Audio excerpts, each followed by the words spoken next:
Hey, I'm Not So Waste Trainer, and how's crime in the Kalos region? Let's get into it. Before we start, let me remind you to subscribe to the channel if you haven't already. It helps me a lot. Also, that way you won't miss any future episodes of this almost ending series. If you haven't seen the previous ones, all the links are in the description. And now, on to the video. Today we visit the Kalos region and take a look at the antagonists we had to fight there. The very fashionable Team Flare. Looking at them, they seem to have the same sort of way of moving through society as Team Rocket did, even more public than the original villains were. Lysander, their leader, is a very well-known man in the Kalos region, being the owner of Lysander Labs, the creators of the Holocaster. While Giovanni was mostly seen in specific situations, interacting only hidden from the outside world, Lysander is just going around and talking to people and showcasing himself to everyone. He even owns a cafe. There are some theories about how Team Flare's goal of returning the planet to its beautiful and unspoiled state by eliminating anyone that doesn't meet their standards is similar to the goal of a certain German fascist group, though I feel like they are just the perfect mix of all-time villains we had in Team Rocket and the craziness of everything since Gen 3. Lysander is a very successful man, easily walking through society and captivating many people, leading to a big following, like Giovanni but in a more outspoken way. Just like Team Galactic, Team Flare have their base of operations out in the open, though this time we know they are a tech company. Behind the scenes though, they were working on their true goals of wiping out most of life in the planet, just like Cyrus was, though this time everyone actually knew that and followed him nonetheless. Frankly, we've been having some really cool evil teams and antagonists ever since Gen 1, and I bloody love it. Now let us look at their crimes throughout our adventure and see where they stand. We first deal with Team Flare's antics inside the Glittering Cave, where they are trying to steal a researcher's fossils. They are stopped, but attempted theft is the first thing going onto the list. While we encounter them a few other times, they are not really doing anything criminal, at least not inherently criminal. Not until a blackout affects Lumio's city, that we eventually find out it's the result of Team Flare stealing electricity from the Kalos power plant. Although we defeat them, they are not safe from a theft charge. After we're able to get inside the Pokeball factory in Lever City, we have to battle them again, though they get away with a huge amount of stolen Pokeballs, and so another count of theft to join the last one.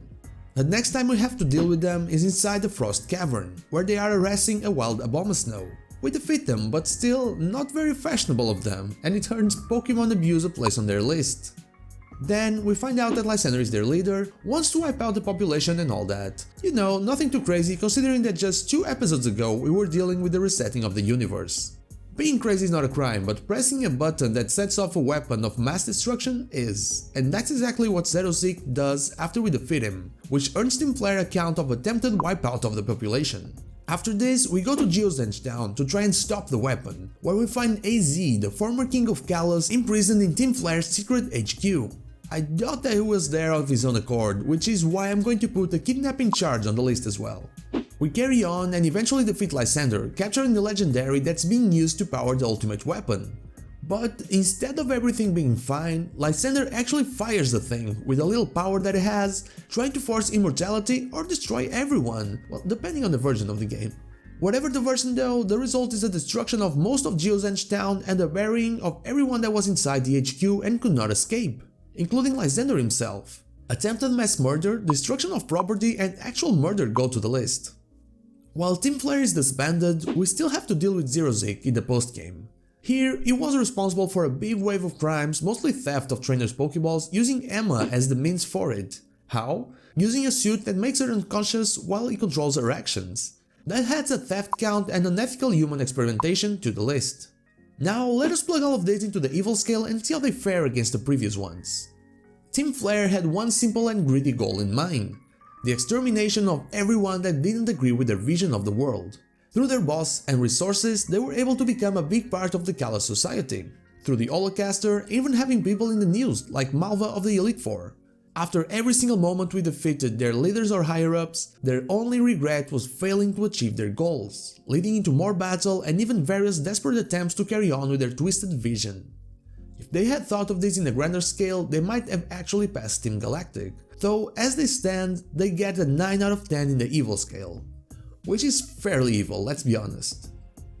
And that is all for this episode. Join me next week in the tropical islands of Alola, where we'll have 2 different villains to look at.